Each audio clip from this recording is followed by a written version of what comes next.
Well, my guest today is more than just a little bit fabulous. She's a pop star, she's an actress. Now she's an advocate for both menopause and addiction. Life has dealt her some pretty hard blows. Let's hear how she not only survived, but thrived. Let's welcome Michelle Heaton.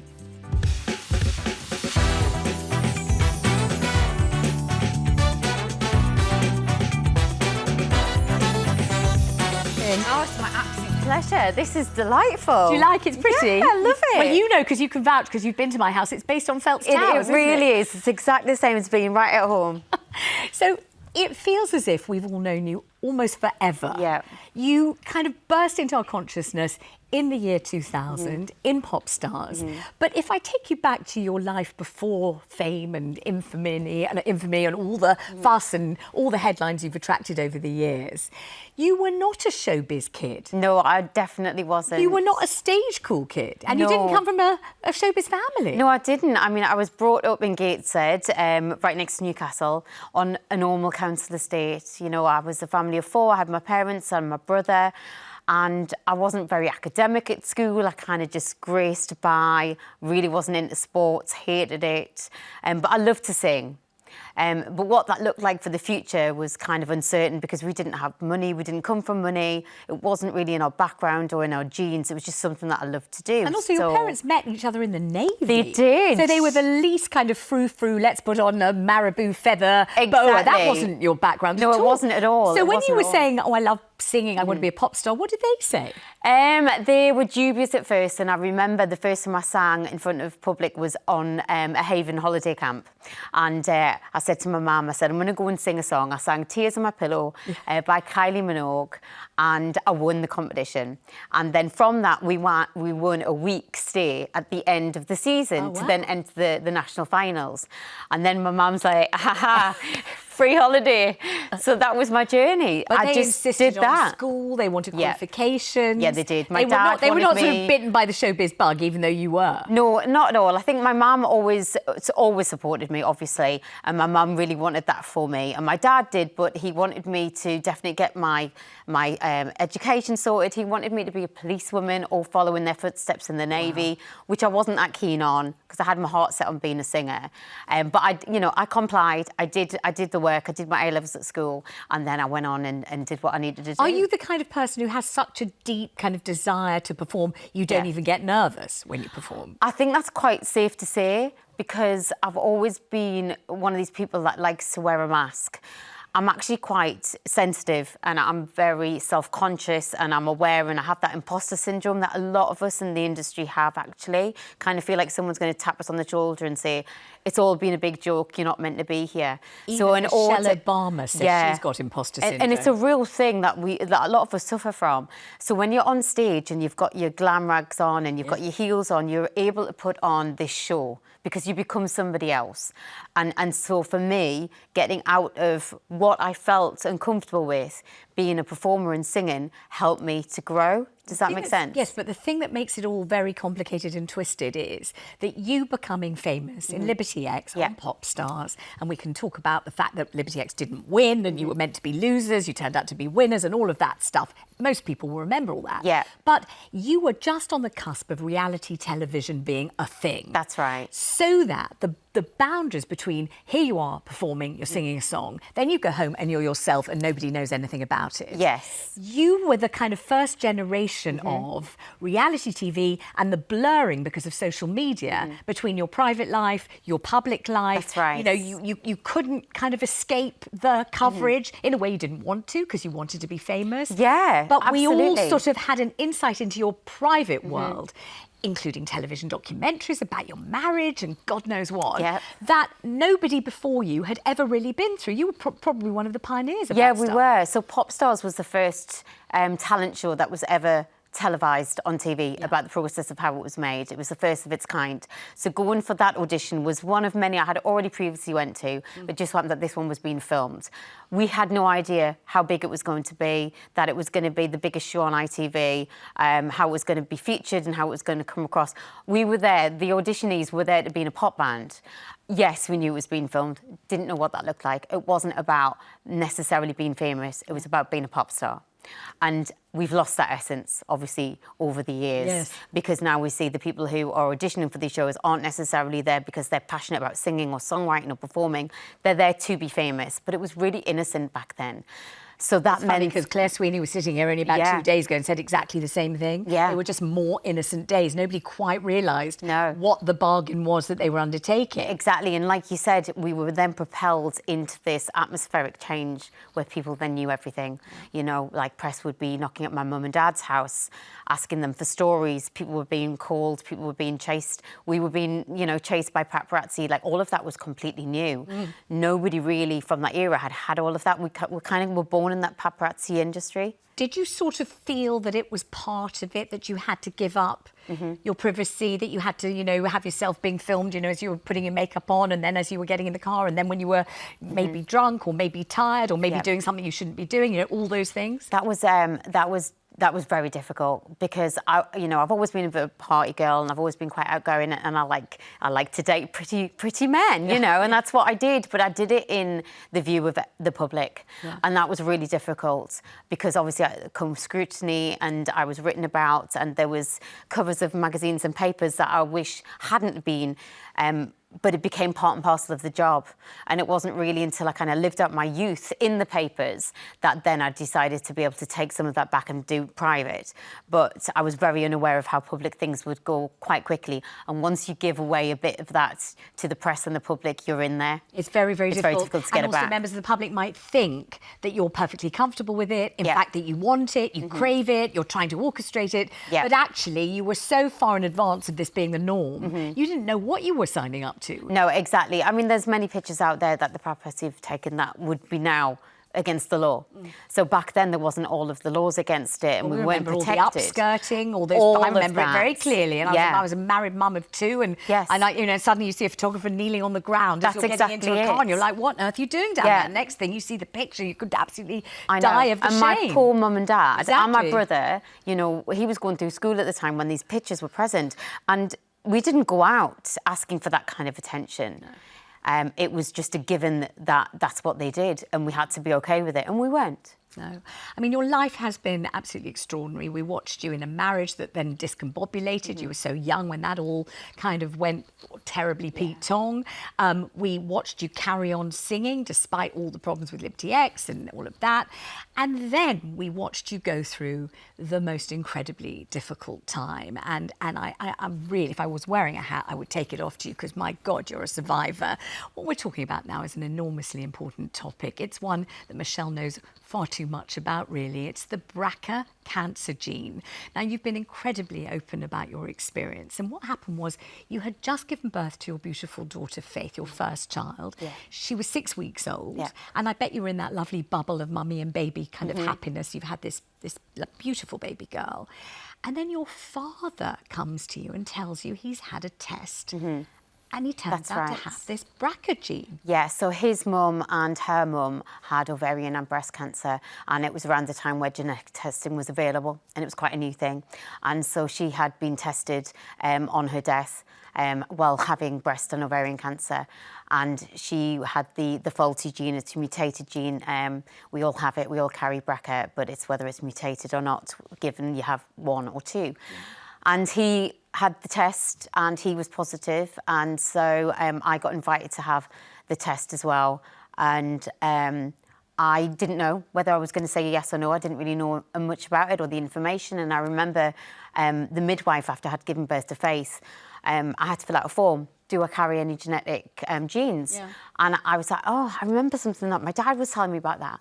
And she said, look at your daughter there. Wouldn't you rather know whether she has the potential to carry this gene too when she's older? And that just got to me. Like, that just explained everything. So I went on and got tested, and 6 months after she was born, I had the double mastectomy. So people know about this mainly because of you and because of Angelina Jolie, which is, you know, you have the test, and if you have the mutated gene, then your risk of breast cancer, ovarian cancer and other cancers is greatly increased. Yes, that's right. So having this result, it's then up to you to decide what to do. Exactly. And it's a massive decision, isn't it? Yeah. You know, you're young, you're in the public eye, you're beautiful, and to have a mastectomy because you've decided to have it, and a hysterectomy, which you had after you gave birth to your son. That's right. it was a big, big deal to make that choice. Yeah, it's you know, I think I had already decided that if the result was positive, me and my husband had discussed that we were going to go for the double mastectomy and reconstruction. It was kind of a no-brainer. You know, I had my lifelong partner. He wasn't precious. I wasn't really precious. I wasn't really in the public eye as much then. And, you know, breasts are breasts.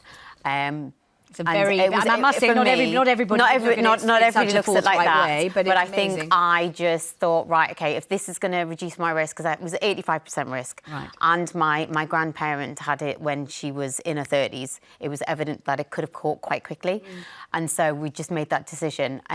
But that was also made in haste, because then there was other things that I just had not considered.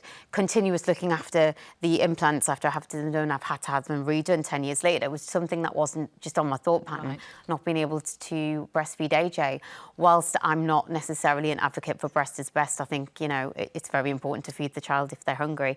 I had that to deal with as well, so postnatal depression came on. The biggest thing was the hysterectomy. Yes.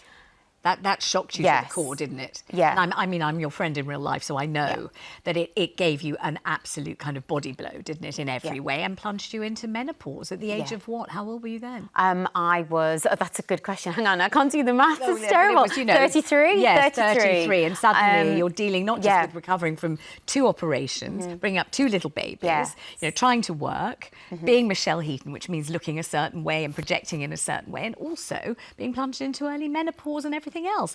It's a hell of a lot. It was something nobody had properly told you about. No, definitely not. And I think at the time when it's talked to you and you're told about the procedure and the onset of menopause, at that point, I was just conscious that I had this newborn baby boy. Faith was 2 years old, and I wanted to make sure that I still was here for them when they were older. Yeah. And so I hadn't really thought, you know, foolish of me, but I hadn't thought about the consequences. I don't think it was foolish. I think the whole thing must have been just like an absolute whirlwind of action and shock and not having enough time and panic. It was a lot. Yeah, a lot. Panic, time not on my side, and being presented with the facts and just trying to navigate through that.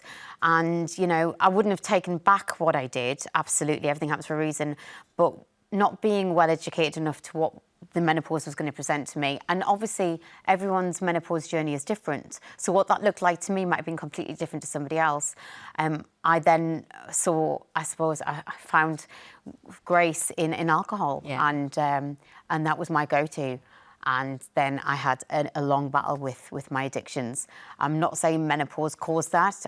I just think it triggered it into exacerbating it. Michelle, anyone listening and watching this will see how you might well have wanted and needed a crutch to get you through. I mean, because it was a tremendous amount to take in. You know, people will talk about just how difficult it is having 2 little children, babies dependent on you, that whole restructuring of what's in your mind, the responsibility and everything else. But early menopause, mastectomy, you know, a second marriage that you're trying to nurture and keep going, a career that needs you to be a certain person to keep doing it. You know, it's been really quite a burden for you. You've really been, I think, you know, taken some bashing. I think when somebody presents you with that information and you know it's you, but you don't really think about it like that, and when you say it, go, gosh, it's a lot. You're like, and I have seen you at functions and stuff where you're kind of doing that feisty thing. Yeah. And because you are feisty, and you are a survivor, and you are feisty, and so you're not acting, but you can kind of somehow sometimes just see kind of the eyes and slightly behind the face that you're presenting, but you will slap out, you will be there, you do, you know, and you wear the heels and you rock it out, and it must have taken its toll. It must have taken a hell of a toll. I mean, when I went into early menopause and everything was happening, I just lost me. You know what it's like. You lose your identity. You lose the person that you've worked so hard to create or think that that's what you're meant to be. And so when I lost that at such a young age and not having my peers, my friends around me going through the same thing, I had no relatability with people. And I found that when I continued my drinking and my party girl, which I loved, don't get me wrong, like at that point it was fun. Sure. I kept that up because that's where I found I felt more comfortable. And then it's some way along the way that grey area got mashed together, and I was, you know, one day I was drinking fun like everybody else, having the hangover, and then drinking the next week, to waking up and having to have a drink to steady my nerves. You know, where that happened over like a 6-7 year period, I don't know. It just happened. And that was my biggest fight, you know, my addictions, definitely. I think the way you talk about it is absolutely incredible, amazingly courageous. It's really great to have you here. And we're going to go into a bit more detail about this now. So if you're watching this from home and you have your own story to share, do please call in. The number's 0207 862 2222. Have you or somebody you love very much indeed been affected by this cancer gene? Have you been tested? And we're now joined by GP Dr. Philippa Kaye. Don't forget, later on we'll be asking, should you do your best to bring up your kids smartphone free, or do you think that's just absolutely impractical? You couldn't even think about doing that. But now let's get back to the BRCA gene. Dr. Philippa's here with us. Can you explain to us what it is and who are the people who need to get tested? Because it's definitely not everybody watching, Absolutely, is it? it's not everybody. So everybody carries the BRCA gene. Genes are the Lego building blocks that make up you. They tell your body what proteins to produce to make up you. And if you carry BRCA1 or BRCA2, you have a mutation. You have essentially an error in that gene. And those genes are involved in stopping you having cancer. So if you carry the mutation, you're more likely to have certain forms of cancer: breast cancer, ovarian cancer, prostate cancer. And we think that in the average population, 1 in 250 people will carry the gene. Right. And in certain populations, like the Ashkenazi Jewish population from Eastern Europe, that increases to about 1 in 40. As to whether or not should I worry, should I go straight to my GP? There is currently an NHS screening programme if you have one Jewish grandparent that you are eligible for free testing. But otherwise, it's about who in your family had cancer, what kind of cancers they had, how old they were. Was there a man in your family with breast cancer? We have to remember that men can get breast cancer too. Everybody must be checking their breast chest area. And then your GP will sort of have the conversation with you and work out maybe you are high risk or not, and to see whether or not to refer you to have genetic counselling and maybe the test. Okay, so this test is a big deal, as Michelle's been explaining, because if you get a positive result and you do have the mutated gene, then you have to make these very difficult choices that Michelle has told us about having to make. You can see why people think, God, do I need to know this? Do I want to know this? You know, and actually, I was sent to have it. I did have it. It turned out to be negative, but I did think. And actually, I asked my girls, both my daughters. I said, in fact, I thought they might say don't. I said to them, do you want to know? You know, shall I go? And they went, absolutely yes. Mm-hmm. They absolutely wanted to be equipped with the information, but I was less sure than them. But talk about the choices you have to make if you should find that you are positive. I think there's a rule of thumb in medicine, which is that you don't take a test unless you know what you might do with the answer to that test. Right. So we have to think about these things before we have the test, and that's why you go to genetic counselling, to talk about what your options are, because it might not just affect you, it affects your family as well. But if you do test positive, there are options. Yes, you can have surgery. You can have a mastectomy, you can have an oophorectomy, you can remove your ovaries. But there are other options as well. Some people will choose to take medication. Some people will choose to say, I'm going to use this knowledge and I'm going to enter into the high-risk screening program. So that might mean annual MRIs or annual mammograms. And different people will choose different things according to what's right for them. And that is why the counselling part of it is so important, because this is a decision that affects the rest of your life. But then there's a knock-on impact on your family as well. Will your siblings get tested? Will your children get tested? And we can't test children. It's their decision they have to make when they are 18. But there is a family impact that needs to be discussed. And Michelle said, didn't you, that it was all a bit quick? Yeah. From getting the results, you know, especially Faith being so young at 6 weeks, and kind of already, you know, mind decision making that I was going to have my breasts removed if it came back, because of which the age, you know, like you said, I took into consideration the age at which my grandparent had breast cancer and ovarian cancer, and it was in the early 30s. And whilst I did have a little bit of genetic counselling at the beginning, I know that was given to me. I was just in my own world. Yeah. And what they were presenting to me, yes, were facts and decisions that I had to make. But I honestly can't remember what was said, because I was looking down at face, and I was And thinking, that is- I want to be here, what can I do? Yep. And it was just like, help me. And that's why we always say, when we know we're going to be giving big news, we want somebody else in the room for you. Yeah. Take a pen and paper, write it down, write down your questions. You can come back to us afterwards, because like anybody, you get that big news and all you think of are the people that matter to you, and the rest sort of goes like television static around you. And Dr. Philippa has been through a pretty, mind-blowing health experience of your own. So when you talk about this, I think you're the best doctor you can ever get on any programme, and in real life, actually, because you actually know how it feels to be the patient, Absolutely. not just the doctor, and that shows and shines through in everything you say. So glad you're here. Now I'm going to start crying, which better not do. I'm not going to do that now. Right. Joining us are sisters Lisa and Claire. Now, they've both had several operations since finding out they had the BRCA1 gene. It's so lovely to see you both, you lovely sisters. They're not together. Are you joining us from two separate places today, or did you manage to meet up for this? You're in two different places. Oh, no, two separate places, Aww. not far apart, but... Well, it's lovely having you united on the telly anyway, and it's lovely to see. Why don't we start with Lisa? Lisa, what went on? Well, how come you two decided to get the test in the first place? We went through our journey starting where our cousin had cancer a long time ago. And then further from that, when these tests and things were more available, it was discovered that she carried a BRCA gene. And so going through the family tree and exploring with my dad's side of the family, it turned out that that's where the gene came from. So our dad got tested. And then as a consequence of that, having a positive result, we made the decision for ourselves to go and get tested.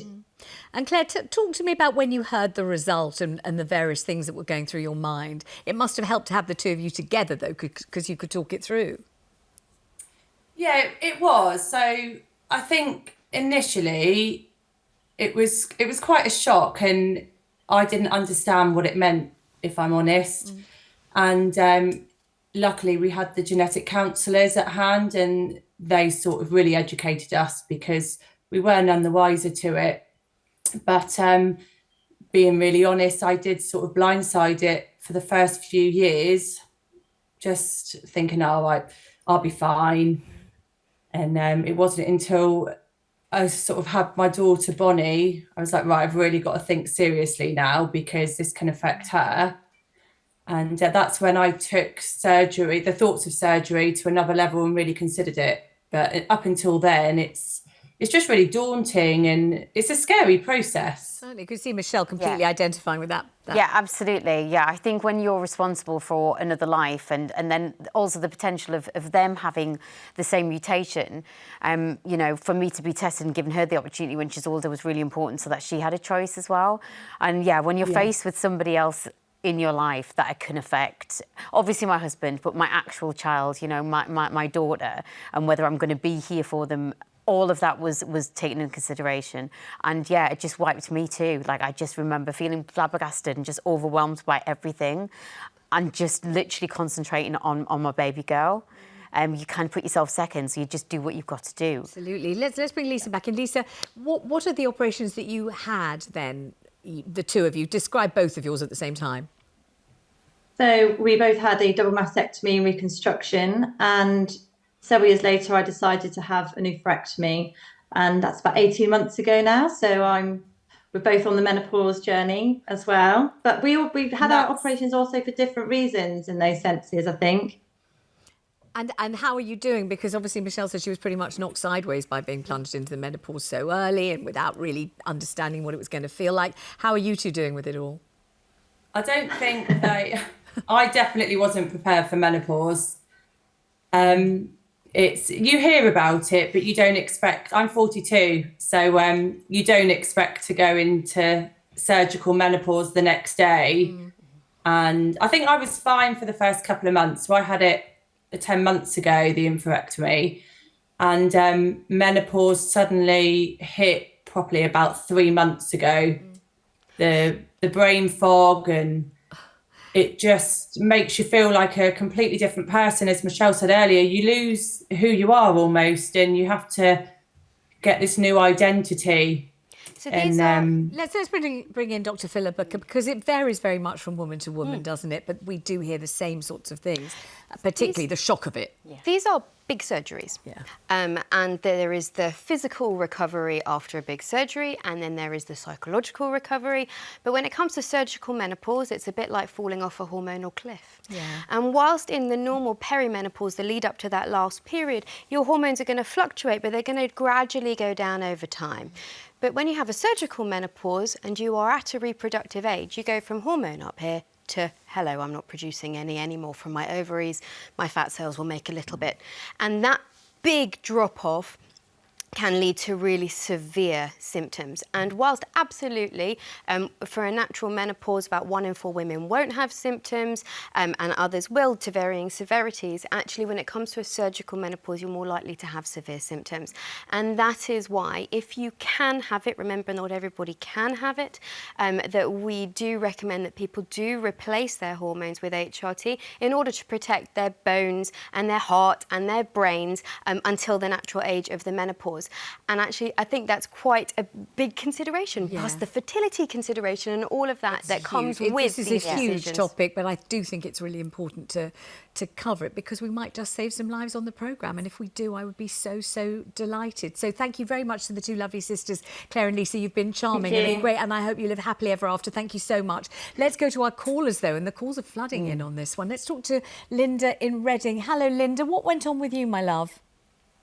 Hi, so I had HER2 positive cancer, and luckily I've not got the BRCA gene, so I had a lumpectomy, but because it's basically a hormonal one, I've been pushed into taking tablets to go through early menopause, which, at, just turned 41, it's quite hard going. Philippa, it is, isn't it? It's a similar thing to what we've just been describing. Absolutely. Yeah. So in this case, a HER2 cancer is a breast cancer. And in that situation, a hormone receptive breast cancer, generally we don't give hormone replacement therapy. But there are other medications out there, non-hormonal prescribable medications out there that we can use. So don't think, if I can't have HRT or I don't want HRT, that's it, there's nothing. Please go back to your doctor because there are absolutely things that we can do. Yes, Linda, go and ask your GP if you can get an appointment with your GP, which is a whole different conversation. Lots of love, Linda. Thank you. Let's go to Ethelyn in London. Ethelyn, you're thinking of being tested for the BRCA gene. What are the reasons that you might be the right person to be tested? Hello, ladies. So I was diagnosed with breast cancer when I was 8 weeks pregnant. So throughout that, I had a mastectomy and I've been on chemo, but I paused recently to have my son, 5 weeks old now. So thank you. So yeah, I was just wondering if I should now get tested for the BRCA gene. First of all, congratulations on your baby, but gosh, that sounds like a really difficult time, doesn't it? I think that this is a conversation to have with your oncologist, with your medical team. It's not just BRCA, which can increase your risk of breast cancer. There are other genes as well. But for everybody out there listening, actually, we think up to about 10% of breast cancer is genetic. And lots of it is potentially preventable. Things related to alcohol and obesity and sedentary lifestyles and various other things.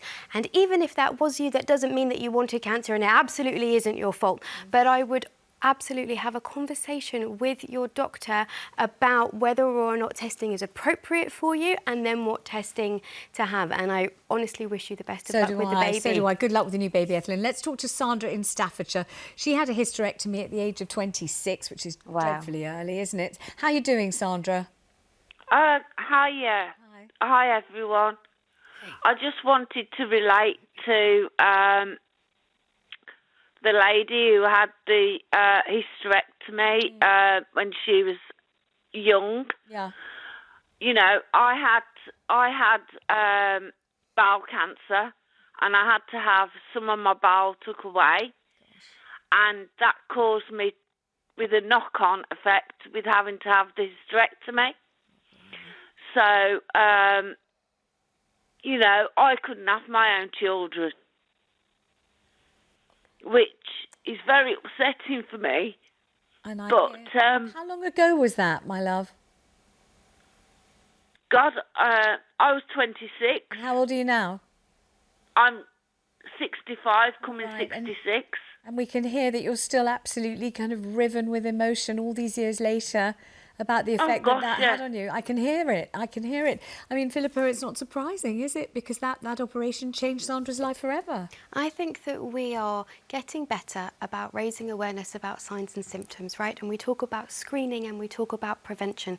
But 1 in 2 of us are going to have cancer at some point in our lives. We're not quite as good about talking about the issues of survivorship. No. What it is that you might be left with. OK, well, that gives me a lovely title for my next show. Yeah. A show on survivorship is a damn good idea. Because it's not as easy as it sounds. Right. No. And that does not mean that you're not grateful. Of course I'm grateful. Of course everybody is grateful. But there are issues that you are left with. And you're talking about one of them. And at 26, you know, you might not have thought about having children yet. But cancer took away more than just a bit of your bowel. And it took away something else. I often feel quite guilty talking about how I feel, given the fact that I got plunged into menopause and my life changed because I was able to have 2 beautifully healthy children. And I often feel very guilty about talking about how I actually feel, because I know that I was very lucky, and not everybody, like we've just heard there, is lucky enough to have their own family. And so I find that it's hard to be as honest about what I'm going through, because I know that I was one of the lucky ones actually in all of this. Everything that you've painted, I am still quite lucky. I think that, and we don't cover that. But that's a big part of the survivor story, isn't it? Because just surviving at all, you think of all the people that you knew and loved who haven't survived. Then you feel, well, how dare I say anything about But feelings are not either or. Feelings are and. So you get to feel lucky and grateful and scared and anxious and a bit fed up and everything else. And that when we think about feelings in terms of black and white, that's not how humans are. We are complex and complicated, and we get to feel all of them. That's exactly what I want to sort of get over on this programme, that life is not perfect and we're not perfect, and so you don't get the reaction that's in the textbook. You get your actual reaction, which is how you really feel. It would be much easier if thanks people so much followed to the Sandra, textbook. and thanks so much to all our other callers who've been fabulous, and thank you, Dr. Philippa, for coming in. Still to come on the programme.